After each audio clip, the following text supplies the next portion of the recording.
All right. Well, welcome back to Now. And this is actually a special moment because you are our very first in studio. Yes, I've Really? been doing. I did. Darwin Sharp was our first guest ever, and it was in person in Los Angeles at like the studio space that I had. But it was the beginning of the podcast, still figuring things out, whatnot. So now that I've got everything in my recording studio slash filming studio, you were the first person to be Yay. bless us with Thank your you. yes. I'm happy to be here. And I'm gonna make sure that your microphone, I'm gonna point it towards you a little bit more. I might just do a little re-intro. See, just want to make sure that audio wise, You do your own editing and everything? everything, Oh my God. everything. Wow. That is Yes, amazing. girl, I do it all. I see. So, okay, so listen, I'm so glad to have you here because we're gonna talk a little bit about dating. Ooh, okay. You have your own matchmaking service Hmm. called the Upper Echelon Matchmaking. That's right. Okay, now and again, welcome to now Shae Hi. Primus. Hello. Yes, owns her own matchmaking Hmm. service that caters to Black folks here in Atlanta Absolutely. And nationwide. So and we match nationwide. nationwide. Absolutely. Now, what if is it like okay? So I know we catering to Black folks. Do you ever deal with some interracial I have situations?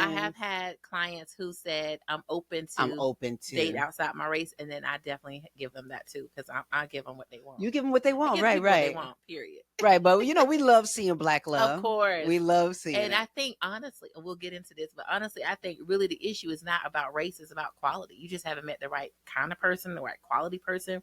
So if I can find you a top quality Black person, you might be like, "This the one, Shay. This the one." Very So true. Listen, but I've been of the mindset that I'm just so that where for my soul it's a Black person mhm. coming through this time. Because again, centuries and centuries and Yeah. centuries, dating and attraction and what's considered, attractive and all that has changed Mhm. so much. But in this day and age where there's so much coded language when it comes to going outside the Mm. house, working, doing things, Mhm. and we're a team and we've got to navigate this together, I need Mhm. someone who kind of understands the playing field and doesn't just think, oh, well, maybe that's just somebody acting such and such and doesn't Right. understand the systemic thing. So, Right. but I do, if they're down for the cause, Because there's some woke white people. I was I was going to about tell to you, say, there's some people who are woke and they understand, and yes, they're strong allies. And so for those people, see, I believe love is love. yes. So although my business is I'm Black, of course, and of course I promote Black love, Mm-hmm. and most of my clients get it right. But love is love, and if we find the right person and he's purple, amen. Yes. You know what I'm I saying? love that. I love that. When's your birthday? I am a You're a Sagittarius, Sagittarius. Okay, I like Leo to know. rising. Leo rising. Yes, Oh, so people think interesting. yes, I'm Oh, I'm I'm okay. I'm a bit Because much. honestly, that's what I saw first. Is of course the Leo. The rising always leads, right? Yes, And yes. so you do come across like I'm here, I'm every woman. And you probably said that while you were setting up everything. So Yes. you do come across like that. That's the Leo, of Yes. course. So people see me as a Mm-hmm. Leo, but I'm a Mm-hmm. Sagittarius down. Okay. Are you? I am, and I don't know if that has caused problems in my dating trajectory. I wouldn't say problems, because to me, I've learned that I'm not too much to No. handle You too much for the wrong person. for the wrong Always. But it's person. not you're gonna be just right for the right person. Absolutely. And I think I might have found I'm not gonna be telling y'all my business right now, but Ooh. I might have found the Ooh. right person. I opened up I consider myself queer. Mm-hmm. I just hadn't I was just, I definitely was open to it. I'm attracted to masculinity.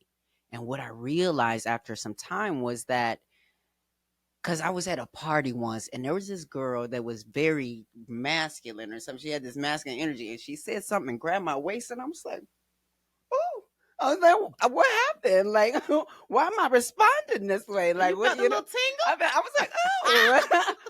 So I realized, and especially as I kind of like decolonize what I want, because as a trans woman looking for love with men, typically obviously straight men that I've had my surgery, so they ain't nothing with you. If you're looking for something else, I ain't got it here.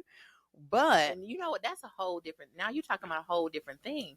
Let's talk about it because from my experience, men want trans women, but they like trans women with penises. And I'm just being 100%. No, because they really you ain't telling me nothing I don't know. They want the D. Let's just keep it real. Like yes, I'm just being honest. Absolutely. They want the D. And I'm talking about the men that sleep with me and sleep with trans women. The men that they dipping and dabbing. Both, right. They want the D. Let's be clear on that. Let's be clear. Yes. And it's usually not for a relationship. It's for sex. That's the kicker right there. That's the kicker. Because it's an experience that I thought and is in many ways very unique to trans women. It's very unique. But you realize there's this also layer or just sector of women that men treat the same in the sense of they never see you as the one they want to be in a relationship or marry. You're the one they just want to get down with. They just want to get their rocks off. Yeah, in my whole days, I felt like I was kind of a therapist because many times, there were times when we didn't even have sex. It was a time where actually they just wanted someone that would talk to them and that they could not feel judged. But they're not having these conversations with their wives.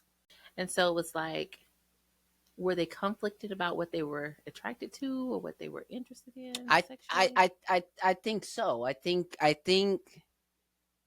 that's it. Yeah, I saw a lot of conflict. And there were many times the questions they would ask is, does this make me gay? And I'm like, well, sweetie, you're not straight all the way. Let's just cut that out. Well, exactly. That's why I like the word queer. Right, because you could call yourself what you want to call yourself, but you're not heterosexual. Absolutely. You're not straight. Absolutely. And people want to cling to that label you're not because of the privileges that come along with that. But you're not. Yeah. Let's just be honest. That's what I told my ex. I was like, you're not, boo. He kept saying he was heterosexual. This is his argument. If the trans women are women, then I'm heterosexual. Okay. But most of the people you slept with are this type of woman. Exactly. Let's talk about that. Yeah. What is it? Yeah. I think that I get it because I get it. I get what he's trying to say because trans women are women. So I get what he's trying to say. Regardless of if I have had the surgery. But I've been with men who have been able to recognize my womanhood before and after, that were with me before and after. But I think the attraction to the D specifically, that's what we have to talk about, is what we need to talk about. Yeah. And I think that that's at least queering up the situation. Queering. Because even like I told you with my particular dude, when we got ready to have sex, you not a pro with it like you should be. You 40 years old. You're supposed to know what to do. You a seasoned professional at this point. Yes. No 40-year-old needs to be told how to eat it. Right. How to... I'm a grown man. Absolutely. What you talking about? Well, but you got these DJ Khaled's and you got these people out here who say that they will never. Then we too grown for that. I'm so sorry. We too grown for that. If any adult don't want to have oral sex, we too grown for that. I feel sometimes a lot of men like to penetrate women, but I know that I feel like a lot of men don't like women. Oh yeah, a lot of these podcast men, I hear it. I'm like, you don't like women. You don't like It's women. So much hate in what you're saying. You can't like us. You don't like us. You have bitterness against your mama because she neglected you or mistreated you, and you're taking it out on us. You like to F us. Yes. But that's it. Yes.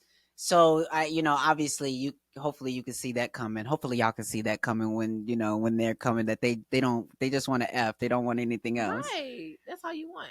Right. So there's a lot of similarities in our experiences, but in that experience specifically, that's why for me, dating a man just didn't make sense to me. Really? It didn't. It got to a point where I'm a After you had the bottom surgery is when this shifted, or yes. I think it's after I had yes. I think it's after I had the bottom surgery. Now, it definitely is after I had the bottom surgery, and so I think what shifted for me was that I'm a smart woman. I've no always I've always played a little bit, with the guys of just dumbing down a little bit, just like, I mean, not just being too much, not needing to lead, do it being too much. But again, realizing that I'm not too much for the right person. And right? also, one of the things I'm most attracted to is strength. Mm. And I associated strength with masculinity Mm. for so long. That's deep. And then Mm. when I, as a trans woman, have gone from being in the margins of the streets Mm. to being fired, to being basically spat on by society, Mm. and finding my way to where I'm respected, I'm contributing to society, I'm productive, I'm valuable, my life Mhm. is valuable. Mhm. Mhm. So I found a way to navigate a very oppressive space. We know that this world is not built for trans people, definitely built for black people, and I'm Mhm. both. Yeah. But when I'm dating men, and I get men telling me what they can and cannot do. What you mean? Meaning, you got to understand, I can't, it's hard for me to date you openly because, my job, or I might have to risk, or, my family, or this or that, or whatever it is. Totally understand that. But if I, as a black trans person, can have figured it out in a way where I call the shots in my life, I need to be with someone else who feels that they have that power in their lives, even when it comes to capitalism. Because I get it. If you're a rapper, artist, CEO, and they find out you're dating a trans woman. But one thing I've been able to say is, if you cannot explain to someone why you're dating Angelica Ross, Mm. then we don't even need to be dating. And when I thought about that for myself, I'm actually, that goes for everybody, and For not just in an anybody, for Angelica any Ross, for reason. anybody, for any reason. If you If cannot you are explain, ashamed of me, baby, pass. If you can't defend me, pass. so Period. talk to me about the beginning days of Mhm. you building this business. Why did you decide to get into Mhm. matchmaking? So I am one of those people. So I have a Gemini rising. So Mm. Gemini risings never meet a stranger. We're very personable. And I have a huge network. But I'm a Capricorn, so I'm business minded. And it's like, how do I capitalize on the fact that I have such a huge network and I know all these people? And whenever I would have events, folks would be hooking up or getting me to hook them up. Shay, hook me up with that person, hook me up with this person. So I was like, let me see, how do I monetize this? How do I create a business and do this? So I went and got certified as a matchmaker, went and got certified as a relationship coach, dating Wow. coach, and I started my business. Now, initially, it started with as middle class matchmaker. Yes. So Yes, on the that's what show, I yes. mm-hmm, So why okay, so why would you start with middle class? Because I love that. I love that idea. But then you move to upper echelon. So mm-hmm. talk to me about the middle class beginning. So in my mind, most people are middle class. Yeah. Most of us are. Yeah. But people don't like to identify as middle class. Everybody want to think they more than they are, honey. Everybody want, I don't know They what do. it is. They do. Yeah. So honestly, I can tell you that in 1 year of having my business, I made more than I did in 8 years of having middle class matchmaker, Wow. because I attract high earning, very successful people who would not go on a dating site, who don't know how they're going to find love, but they're very successful and they want to meet people who are at par with them. And my business is thriving as I've moved to upper echelon. So I don't know what it was, but that shift changed everything. Well, I mean, listen, I do believe that everybody, no matter where you are in life, deserves love, Absolutely. and the opportunity for love. But I will say, as a woman walking through this world, um, you know, I think that dating and marriage, hopefully, I've seen it evolve. Obviously, we went through this period of time, and I don't know if the statistics are still the same, but where people just were getting divorced. I mean, Oh, like, yeah. the divorce rate is just Yeah. high. But I think that what we've been seeing is a sort of, we're dealing with the fact that times are changing, power dynamics are changing in relationships. Mm-hmm. Who's making the money and the breadwinner, the agreement between folks of understanding how we're playing into this, because I recognize patriarchy as a force in our Mm. culture, Mm. but I don't. I'll say this, and I believe that patriarchy as a system can be toxic and oppressive. But I am one who is of the mindset of an understanding between two people. It's a balance. I believe that everybody has a balance of masculinity and Of femininity course. Of in us. course. I love, I've dated men who have had a green thumb, or they cook, Mm-hmm. or they, are just sensitive in other ways. And I love when they're able to be in touch with those Mm-hmm. things. Mm-hmm. So we both have, Of course. that mixture, We have yin and yang. Yes. the yin and yang. Mm-hmm. So I hate when I go on a tangent and then I have to go too far and then I forget where I was going. Um, so we both You said have, you hate patriarchy, and you've yes, dated men who were in touch with yes. their feminine side. And so I don't mind performing a little bit for my Mm. partner, In what way? meaning like just as much as I'm attracted to masculinity and what that entails. Okay, well, perform it for me a little bit. Like change a tire.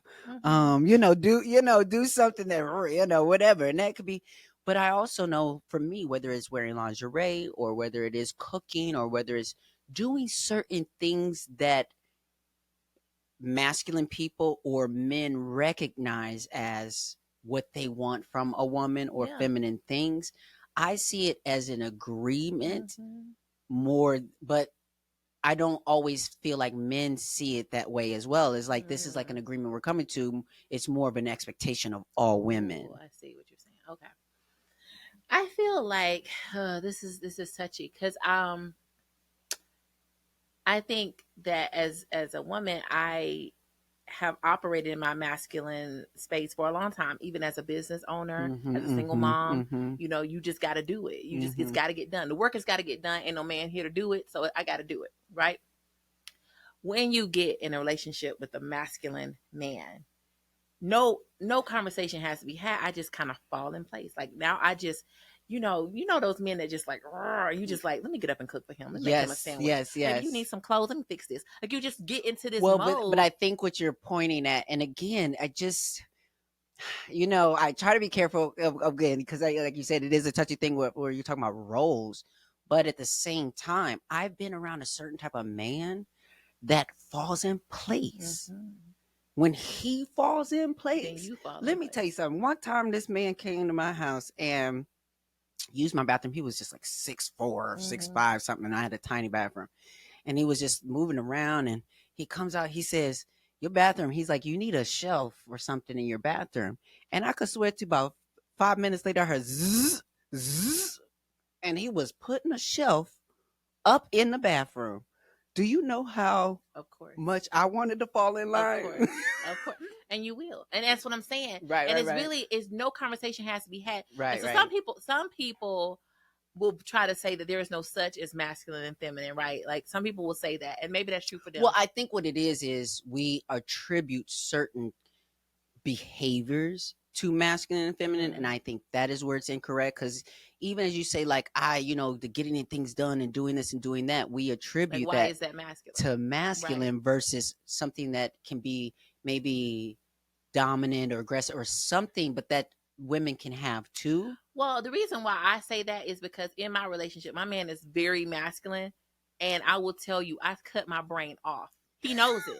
So as smart as I am, I literally I'm all but dissertation on my PhD. I Yes. got 2 businesses. As smart as I am, when we together, do. I want to be, girl. I don't have no thought in the world. Where do we park? I don't know. Where we going? I don't know. My brain is cut off because I feel safe with him. I Wow. don't Yes. have to Yes. think. I Yes. don't have to do. I don't. I can Yes. just be. And that's a feminine place. It's a receiving place. Yeah, yeah, It's a yeah. place Yeah, of yeah, yeah. you do, and I'm gonna receive. And actually, he likes that. He was like, "You love it here, right?" I was like, "I love it here. I love not having to do anything." Well, that's funny because so I said I've opened my mind and I've started dating a woman, and she's masculine of center. So just meaning she kind of just leans more into her masculine side. Is she masculine presenting? No, like in dress, because she dressed like a boy basically, but not fully. Like she doesn't wear makeup or anything like that, but like she has locks. I think I might be able to get her to wear makeup one day. I don't know, but it's not. I can tell it's not her thing. So, are you a lesbian? I consider myself pansexual. So I'm more attracted to the person. But so with her, she's masculine. She has masculine energy though. Okay. So she wants to do things like she sees that I work by myself. I'm doing so much, and just is like, what can I do? How can I help? What you need me to do? Did you eat today? Yes, love Can I send you some food? Yeah. And so I am getting into the space where, because I am someone, and I remember my brother once said to me, he was like, "Oh, you're not ready for a relationship." I was like, "Excuse me?" And he was like, "Well, you're not, you're so busy, you work a lot, and you don't have any space for anyone else."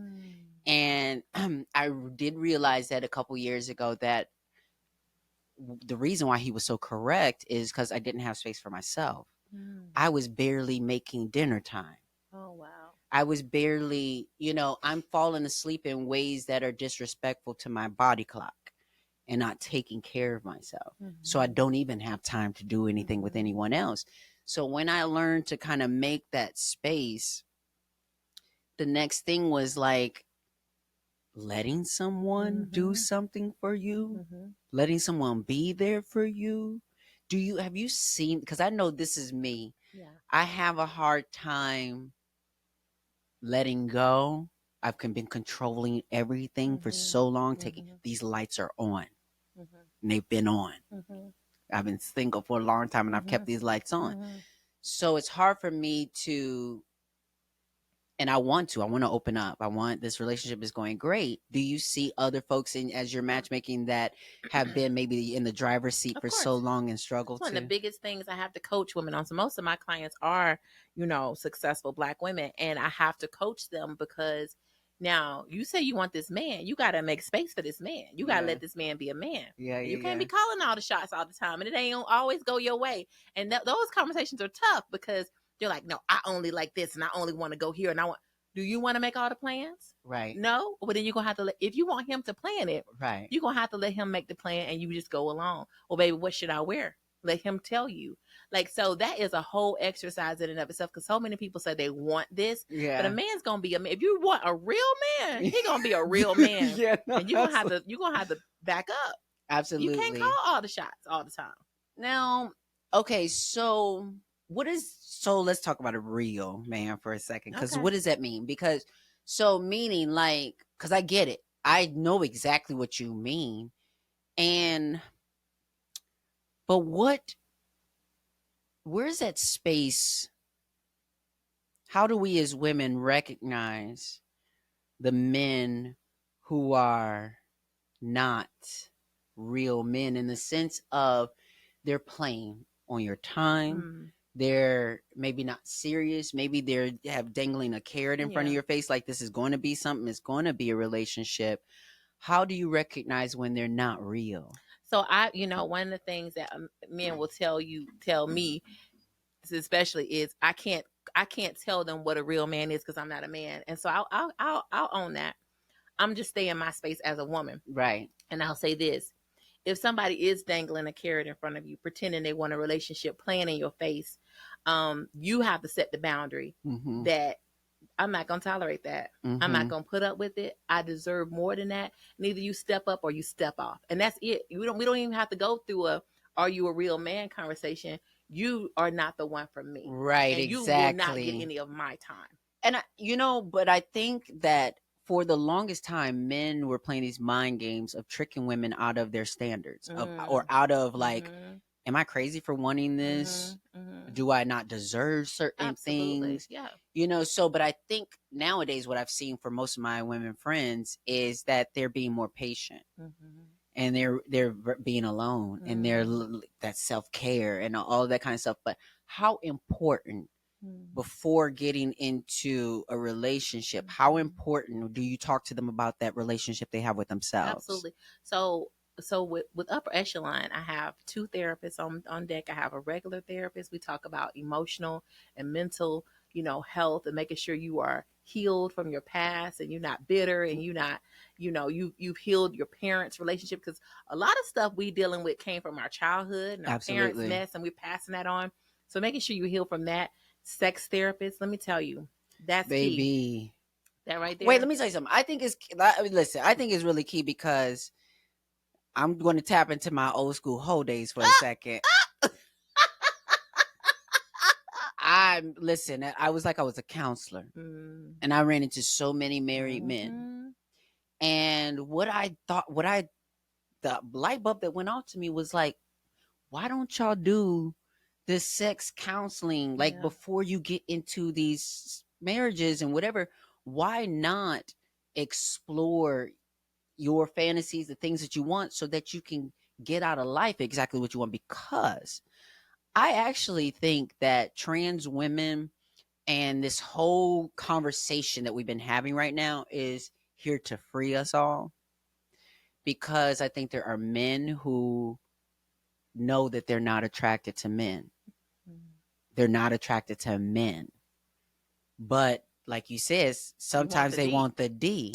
And the D, listen, I'm going to tell you, sometimes the girls want the D. Absolutely. But we don't want what's attached to the D. And so what I think is that men don't want a man attached to another D.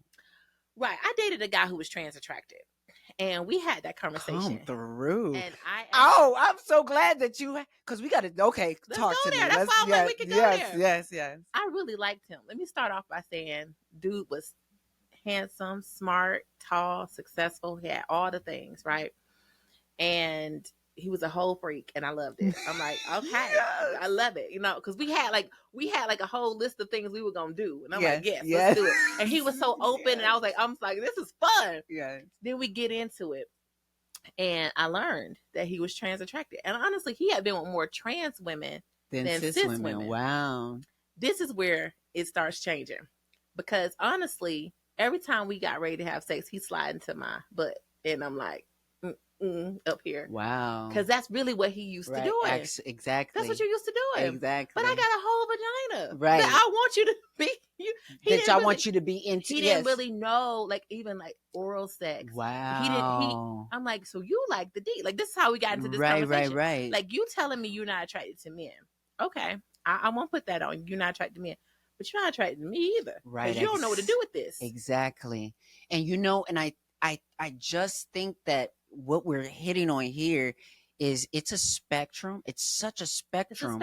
Because you got men like that, but then you got men who truly can do both.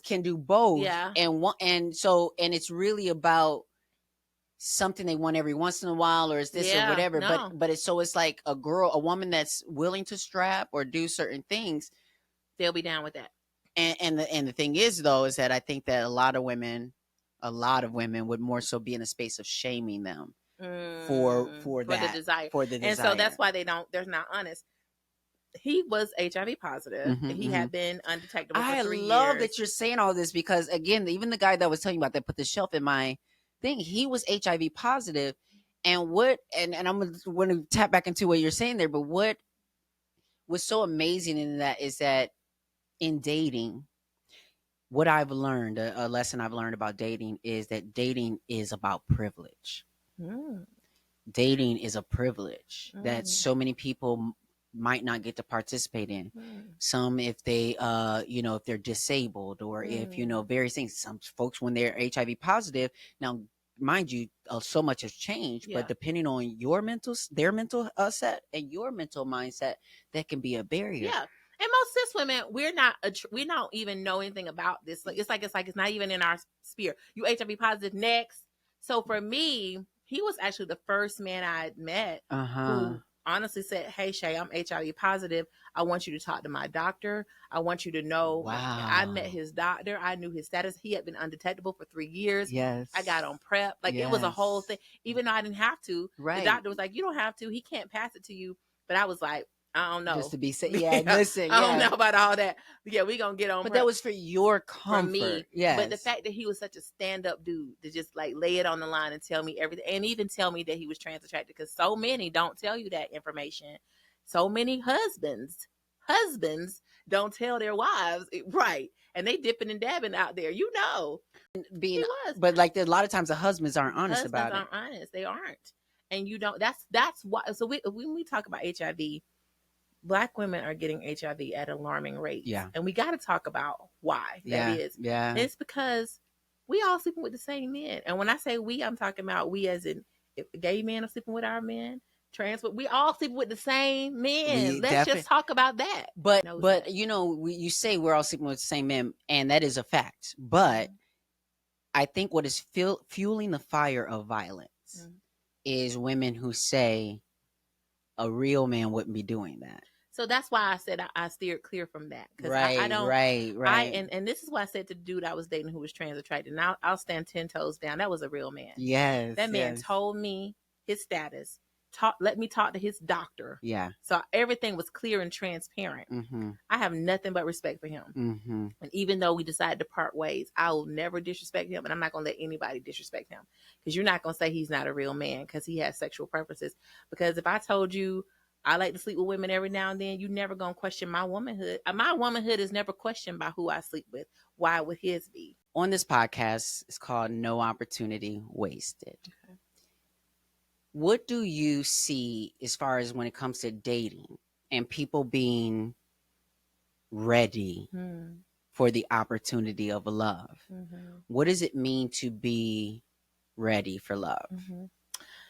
I think that's a great question. And I think you hit on it a lot about yourself, working on yourself, knowing what you want, but also believing that you deserve those things. So many times we can rattle off a list of what we want. Do you believe you deserve everything you just said? Yeah. And not just on some surface, yeah, I believe I'm 100%. Do you really believe? If this person walked into your life right now, do you feel worthy of that? So many people do not, because of whatever they've done in their past, or where they've come from, or what they look like. And they're even probably faking the front that they do. Yeah. But people, really underneath they really don't feel like you deserve it. So I went through a whole transformation of treating myself like I wanted to be treated. Wow. Taking myself on the dates, on the trips, on all the things that I wanted, and getting the treatment that I felt like I deserved. That was part of my healing journey, because obviously the fact that I allowed myself to be in situations where I was not treated correctly. Yeah. Allowing myself to be mistreated, misused, whatever, neglected. I was neglected in a relationship. Like, man just totally stopped taking me on dates, just totally. Yeah. And I allowed that. Right. So for all the things that I allowed, I worked on myself to say, you deserve more than that. And you will not tolerate that anymore, ever again. And so because I truly believe that, I believe that's how I was able to attract someone who also looks at me like I hung the moon and stars, right? And I deserve this. And yes, I deserve this, absolutely. And I tell him all the time, you deserve this, because I know I'm good to you, and you deserve this too. So I think that's what we have to get to, that self-work of addressing the issues. I'm not saying sweep them under the rug, because you have issues, you have childhood issues, you have trauma, you have things that you do need to confront, you do need to deal with. But even in spite of having all that stuff, you still deserve love. Absolutely. And do you work with all identities? Do you orientations? Let me say this. Yeah. I've never worked with anyone who considered themselves to be queer, but it's not because I would not. They just don't come to me. Well, listen. We can start a fresh new. Listen, you looking for love? Yes. Hit Shea Primus up at Upper Echelon. What is it? Matchmaking. Upper Echelon Matchmaking. Yes. So talk to me about one of your success stories. Like, what is one of your matches that you're really proud of? My most recent match is the one I'm most proud of, because we actually became friends. This was a client. She's a surgeon, Oh and wow. she's a millionaire. Like, let's say she Wow. make 5-6 million a year, Yes, we real millionaire. love it. And at first, I because remember my business at the time was middle class matchmaker, so she was the first person. She's really the impetus of me switching. Even though Rick Ross offered me $1 million and I switched to Upper Echelon after him, but honestly, this client right here, she was like, the guys that you're introducing me to, Shay, they're great guys. I introduced her to like a teacher, and she was like, he's a good guy, but she was like, why don't you come to my house for the weekend? Right. I get to her house, baby. This is like, it looked like it needed to be in a magazine. Yeah. It was Wow. like every room was decorated with furniture that belonged in the room, measured to fit each room. It was on a whole nother level. $2 million home I walked into, and I was like, oh, okay. I need to introduce you to somebody who will walk in here and not feel intimidated. Right. Because that's how I felt. Exactly. I walked in that room and I was like, oh, can I afford this? If you need a man that feels like if she don't have it, I can take care of this. I'm good. That kind of solid. That's what she needed. Yeah. And she wasn't really asking for somebody who made what she made, but you can't walk in there and but a man is going to feel intimidated in that space. Most men would. Absolutely. So my goal was to find somebody who would not, because I'm not going to tell this woman to water herself down, to dumb herself down. I'm talking about she got a brand new Porsche in the driveway. Listen, baby, keep all that. Let me find somebody who can match this energy. So that's what I did. So when I found a guy who could match that energy, who can stand 10 toes down with her and support her and love her and never be intimidated, who could book trips and take her all around the world where she wanted to go. And they've been almost a year together, and I feel really good about it. That's incredible. Good. Congratulations. Yes. Thank you. I'm happy for them too.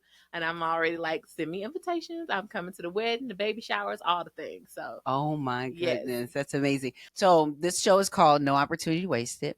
And so I do not want to waste any opportunity for those that are in Atlanta looking for love. And nationwide, because I work nationwide. Oh, wait. Oh, shoot. Yes. You said, how do you work nationwide? How does it work nationwide? I have clients in Chicago, DC, LA.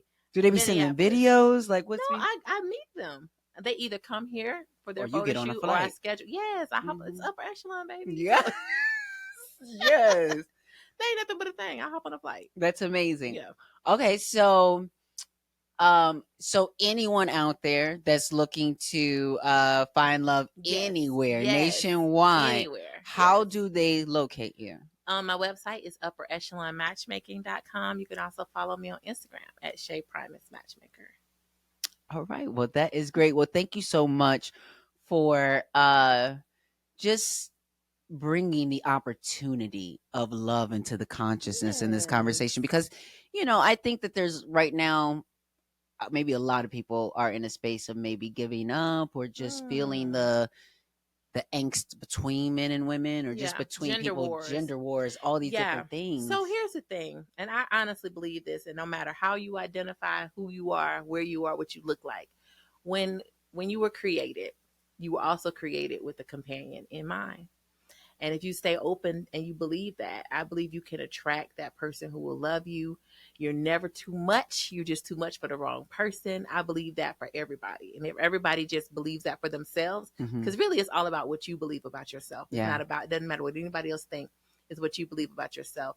And it was really for me when I got to the point where I was like, I believe this about myself. I know I deserve this, and I'm ready for it. I deserve it, and I'm ready for it. And I'm ready. Then you can receive it. Absolutely. So I wish that for everybody. Well, I won't say that I've always believed that I deserved it, but I definitely got there.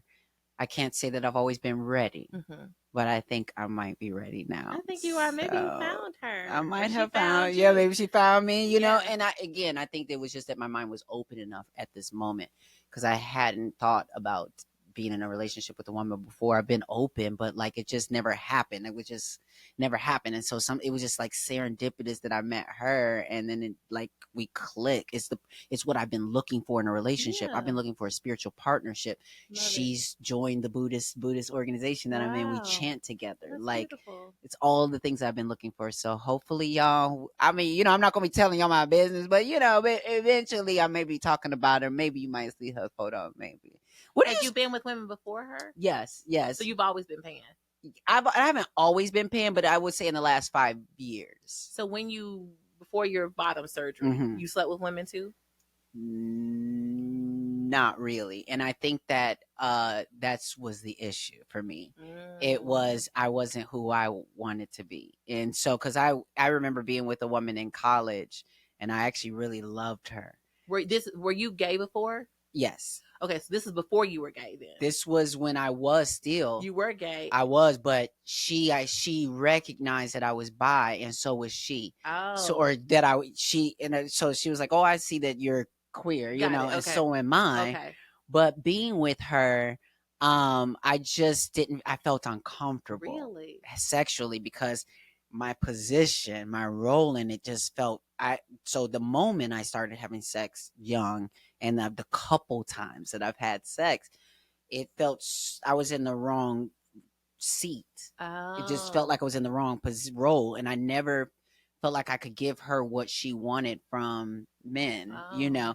And so even now with a woman, I'm more feminine. I'm the receptive. Yeah, because I don't, you know. So if I were to like strap on in a lesbian relationship, now, no, mind you, like I've tried with dating other girls, and I realized that my dysphoria, even though I'm pretty much over it, you still have a little of it. It'll show up. The way it shows up is when I'm with men, it's easy to have a contrast. Okay. When I'm with another woman, everything about me comes into hyper focus. And I might be comparing myself to her as far as like if I'm not as soft, or if my hands or my voice or this or that. Now, mind you, I don't think about all those things now, but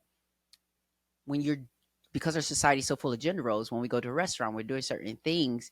If she is feminine and I am feminine, but then at that moment I'm not, let's say, like you're not feminine enough at that. Okay. I could be doing this. Yeah. Because I look cute right now. You do look cute. But in a certain dynamic, if she's now wearing a dress and more feminine and long hair, now, and if I end up opening the door, doing certain things, I'm not saying, but I've had a situation happen where I realized that something in my body is confused because. Well, and that's unique to trans women, right? Because I don't feel like that ever.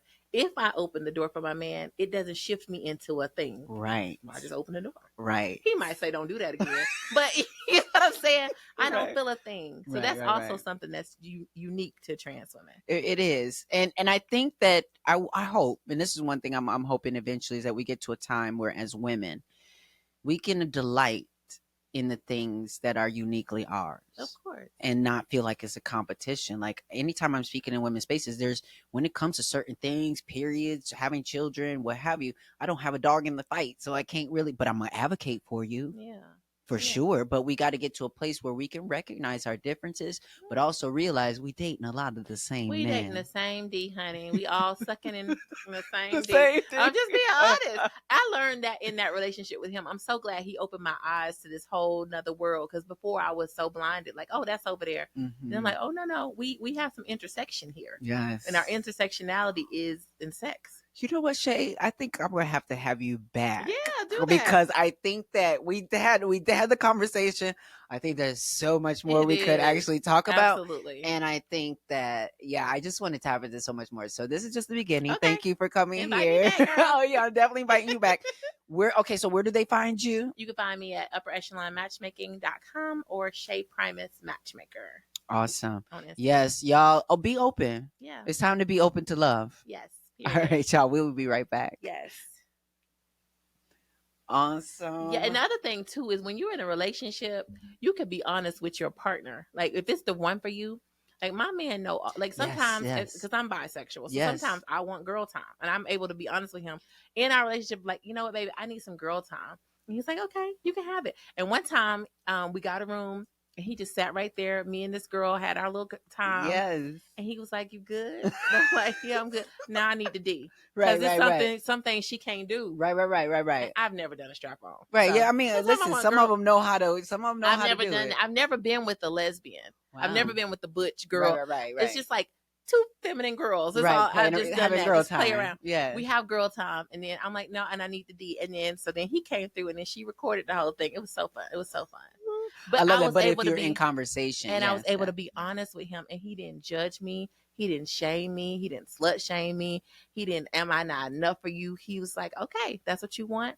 We'll do it. I'll make it happen. And it was no intimidation, So because you can't have it all. you can. If you're with the right person. Right. And I'm a lot. I'm extra. I'm all those things, but I'm not too much for him. Yeah. Because this is what he wants. He loves that I'm extra. But for some men, I have been too much. I've been too hypersexual. I wanted too much, or all the things that people nitpick me on. When you with the right one, they don't. They don't nitpick you on it. They just Ooh. love you just the way you are. Well, listen, here's to everybody finding the right Yes. one. And maybe the right one is yourself for right now. But Yes. eventually, like Shay saying, maybe there is someone out there for There you. is someone. Don't No, give not up. maybe. Stay open. Not Not maybe. maybe. There is someone for you. Absolutely. There's the right one for you. You deserve it. You got to believe it. We'll be right back.